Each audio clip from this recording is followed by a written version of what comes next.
ये कहानी तो पुलिस ऑफिसर्स की है जो हमेशा एक दूसरे से लड़ते झगड़ते रहते हैं और रेस लगाते रहते हैं कि कौन पहले जीतेगा। लेकिन ये नोकझोंक कब उनके प्यार में बदल जाती है ये उन दोनों को ही पता नहीं चलता। एपिसोड के स्टार्ट में हम कुछ स्टूडेंट्स को देखते हैं जो पार्टी कर रहे होते हैं। ड्रिंक होने के बाद वो वहीं सो जाते हैं। कुछ देर बाद एक लड़की की नींद खुलती है और वह देखती है कि उसकी फ्रेंड वही बेहोश पड़ी है। वो उसे उठाने की कोशिश करती है लेकिन पाई है कि कुछ भी रिएक्ट नहीं करती। तो फिर वह घबरा कर उसकी सांसें चेक करती है तो देखती है कि उसकी सांसें ही नहीं चल रही।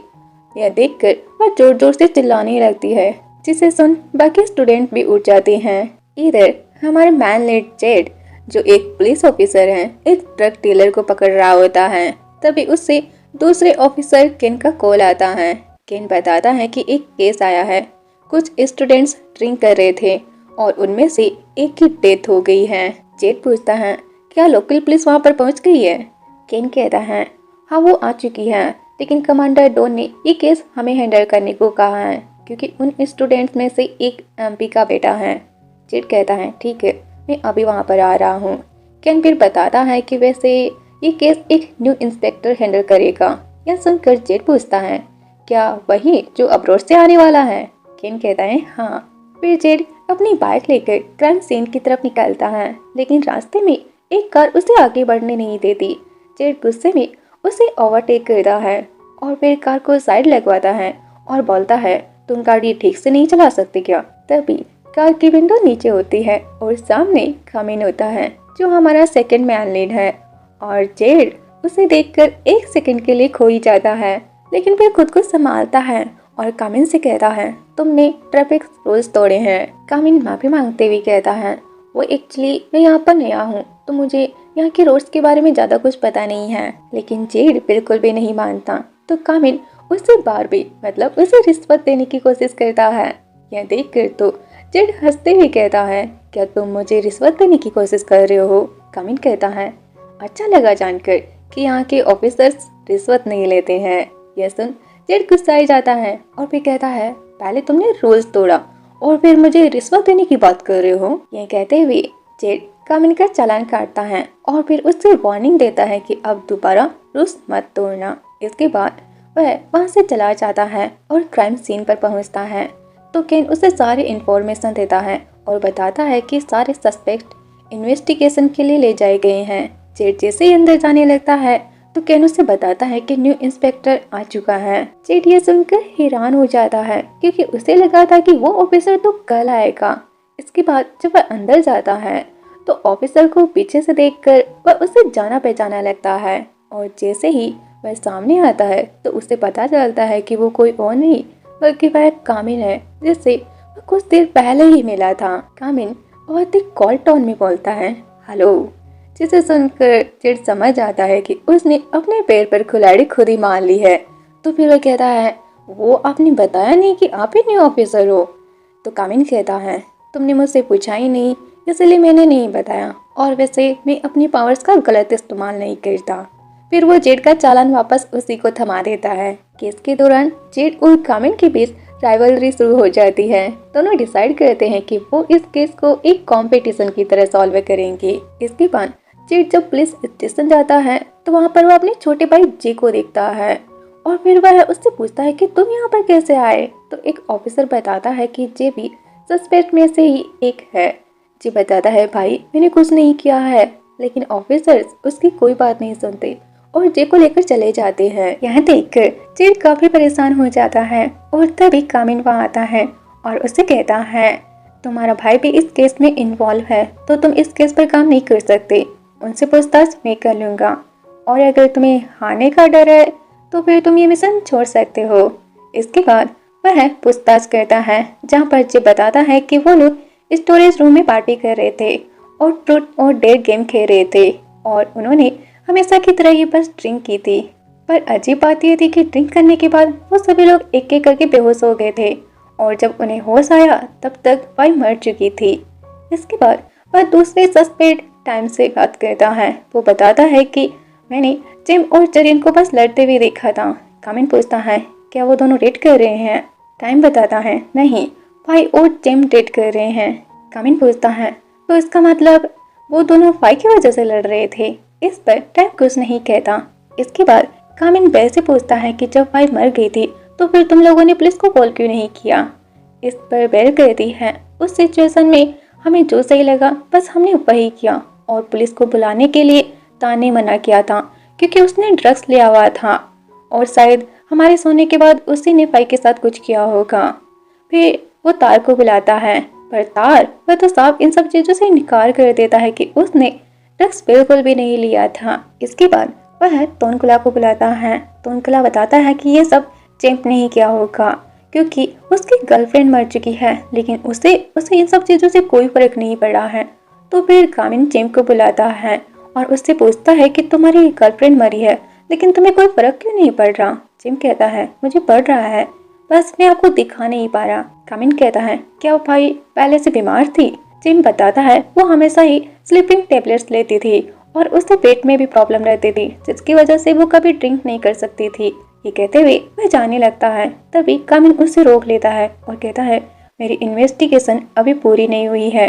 वहीं दूसरी तरफ जेड कंट्रोल रूम से कामिन को देख रहा था और उससे काम में इतना फोकस देखकर वह काफी इम्प्रेस होता है।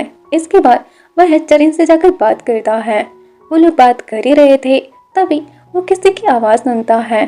दूसरी तरफ हम देखते हैं जेम के डैड जेम को लेने के लिए आ जाते हैं, लेकिन कामिन है कि वो उसे जाने नहीं दे रहा था तो उसके डैड उस पर गुस्सा करने लगते हैं। यह देखकर कामिन भी गुस्से में बोलता है मेरी पूछताछ अभी तक कंप्लीट नहीं हुई है।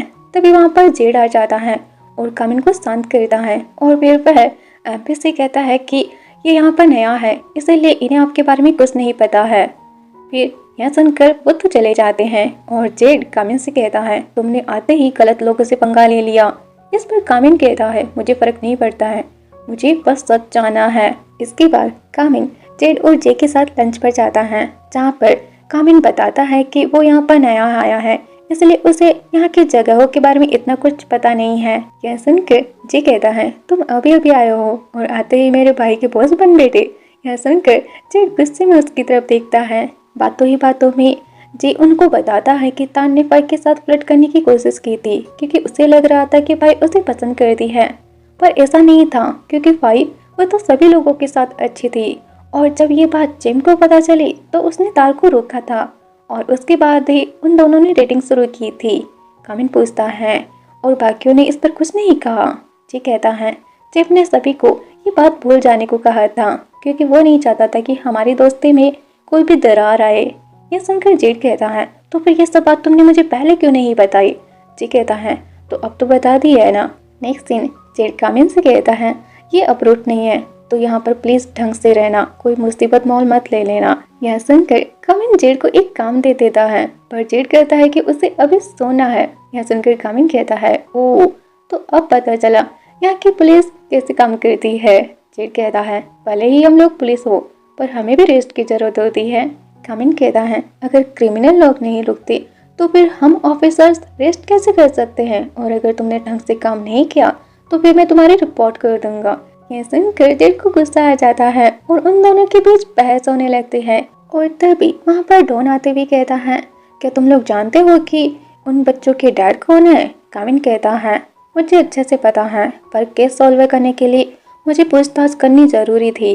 आप परेशान मत होइए, मैं सब हैंडल कर लूंगा। यह सुनकर डॉन कामिन को एक और ड्रग केस दे देता है।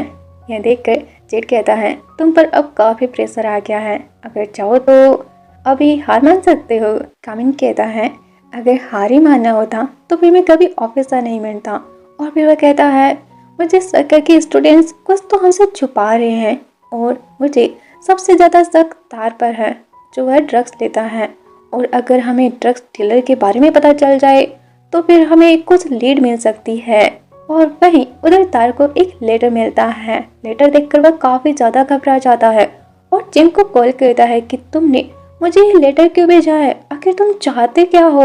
नेक्स्ट सीन जेड कामिन को एक बार के बाहर के स्टॉल पर लेकर आता है। कामिन पूछता है तुम इस वक्त मुझे यहाँ पर क्यों लाए हो।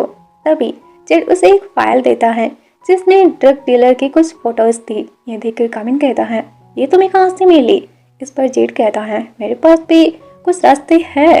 नाइट को वो लोग ड्रग डीलर को पकड़ने के लिए क्लब आते हैं, लेकिन जेड के कपड़े देखकर कामिन उससे कहता है, तुम यहाँ पर इन्वेस्टिगेशन के लिए आए हो या फिर पार्टी करने के लिए? इस पर जेड कहता है, हाँ तो तुमने भी तो पार्टी वाले ही कपड़े पहने हैं। इस पर कामिन कुछ नहीं कहता और फिर वो दोनों क्लब आ जाते हैं, जहाँ पर जेड ड्रिंक ऑर्डर करता है और वहीं कामिन सिर्फ सोडा वाटर ऑर्डर करता है। यह देखकर जेड कहता है, इतना सीरियस मत हो वरना लोगों को शक हो जाएगा। पर कामिन वह तो बिल्कुल भी नहीं मानता। तभी एक स्टाफ मेंबर को उन पर शक हो जाता है और उसका शक दूर करने के लिए जेड कामिन का बॉयफ्रेंड बनने का नाटक करता है और ऊपर से उसके चिक्स पर किस भी कर देता है। यह देखकर तो कामिन गुस्साई जाता है और भी कहता है, तुम्हें कोई और नाटक करने को नहीं मिला था? जेड कहता है, बकवास करना बंद करो और इस नाटक में मेरा साथ दो। पर कामिन वह तो बिल्कुल भी नहीं मानता और ऊपर से टिश्यू से जेड का किस भी साफ कर देता है। तभी वहाँ पर एक लड़का आता है और कामिन से पूछता है, क्या तुम दोनों कपल हो? इस पर कामिन मुंह बनाकर कहता है, क्या तुम्हें मेरा टेस्ट इतना खराब लगता है? लड़का कहता है, अच्छा है तुम सिंगल हो तो चलो फिर हमारे साथ ड्रीम कर लो। यह सुनकर जेड कामिन को अपने करीब लाता है और उस लड़के को गन दिखाता है और कहता है, मेरे बॉयफ्रेंड कहीं नहीं जाएगा। यह देखकर तो वह लड़का डर के मारे वहाँ से भाग ही जाता है। तभी वहाँ पर ड्रग डीलर भी आ जाता है तो कामिन उसके पीछे जाने लगता है, पर जेड उसे रोक कर कहता है, मारने का इरादा है? यहीं रुको जब तक कि हमारा बैकअप नहीं आ जाता। कहते हुए वो दोनों उसका पीछा करने लगते हैं। तभी एक आदमी की नजर उन दोनों पर पड़ जाती है। ये देखकर जेड जल्दी से छुप जाता है और कामिन को बताता है कि वो आदमी जानता है कि मैं पुलिस ऑफिसर हूँ। यह सुनकर कामिन उस आदमी पर नजर रखने के लिए जेड के थोड़ा करीब आ जाता है, जिससे वो दोनों एक दूसरे के काफी करीब हो जाते हैं। जेड कहता है, क्या वो अभी भी हमें देख रहा है? कामिन हाँ कहता है। यह सुनकर जेड ऑफिसर्स को वहाँ आने के लिए मैसेज कर देता है और बैकअप के आते ही वो लोग डीलिंग रूम पर हमला बोल देते हैं। पुलिस को देखकर सब लोग वहाँ से भागने लगते हैं। तभी कामिन देखता है कि मेन ड्रग डीलर तो वहाँ से भाग रहा है तो वह उसका पीछा करने लगता है, पर उस आदमी के पास भी गन थी तो फिर वह कामिन पर शूट करता है, लेकिन कामिन बच जाता है और फिर वह उसके पेपर शूट कर देता है। लेकिन तभी अचानक से एक दूसरा आदमी वहाँ जाता है और फिर वह कामिन पर शूट करने ही वाला था। तभी जेड आकर उसे बचाने लगता है, लेकिन इससे पहले कामिन खुद ही उस आदमी को शूट कर खुद को बचा लेता है। यह देखकर जेड काफी इम्प्रेस होता है और फिर सभी ड्रग डीलर्स को पुलिस स्टेशन ले जाया जाता है। जेड कामिन से कहता है, तुमने अपना पहला केस बड़ी ही आसानी से सॉल्व कर लिया। इस पर कामिन उसे चालान देता है और कहता है, मुझे पता है तुम ड्रंक होने के बाद भी ड्राइव करने वाले हो, इसीलिए मैं पहले ही तुम्हें चालान दे दिया हो। पर जेड है कि वो मानता ही नहीं। तो फिर कामिन जेड को अपने 5 स्टार होटल लेकर चला जाता है, जहाँ पर वो ठहरा हुआ था। यह देखकर जेड कहता है, तुम मुझे यहाँ पर क्यों लाए हो? क्या तुम मुझे अपने रूम में ले जाने वाले हो? यह सुनकर कामिन कहता है, तुम्हारे दिमाग में बस यही सब भरा रहता है। इसके बाद कामिन उसे ड्रिंक के लिए लेकर जाता है और उसे केस में हेल्प करने के लिए थैंक यू कहता है। यह सुनकर तो जेड अपनी कुछ ज्यादा ही तारीफ करने लगता है, जो कामिन को बकवास लगती है। यह देखकर जेड एक पेपर पर कुछ लिखकर उसे देता है, बॉस मुझ पर थोड़ी तो दया करो वरना आप एक डॉग बन जाओगे। यह देखकर कामिन को जेड काफी क्यूट लगता है। ड्रिंक के बाद जेड काफी ज्यादा ड्रंक हो जाता है और वह कामिन से चिपकने लगता है। कामिन कहता है, किसी को मत बताना कि हम दोनों एक साथ काम करते हैं वरना मेरा मजाक उड़ाएंगे वो लोग। जेड कहता है, मैंने आज तक किसी को अपना बॉस नहीं माना है क्योंकि मैं सिर्फ अपने लवर्स का ही हुक्म मानता हूँ। पर कामिन ये बातें नहीं सुनता और फिर कहता है, चलो मैं तुम्हें ड्रॉप कर देता हूँ। यह सुनकर जेड हंसते हुए कहता है, मुझे पता था तुम मुझे पसंद करते हो। कामिन कहता है, अगर तुम चाहो तो यहीं रोड पर सो सकते हो, मुझे कोई दिक्कत नहीं है। यह कहकर वह जाने लगता है। तभी जेड जो ड्रंक तो बिल्कुल भी नहीं था लेकिन फिर भी बच्चों की तरह रोते हुए कहता है, क्या तुम मुझे यहीं छोड़ दोगे? कामिन कहता है, नाटक करना बंद करो और चलो यहाँ से। ये कहते हुए वह जेड के लिए गेट खोलता है और यह देखकर जेड बड़ा ही स्माइल करता है और फिर उसे थैंक यू कहकर कार में बैठ जाता है। और इसी स्वीट नोक-झोंक के साथ कि एपिसोड कंप्लीट हो जाता है। नेक्स्ट पार्ट के लिए चैनल को सब्सक्राइब जरूर कर दीजिएगा। Thank you for watching.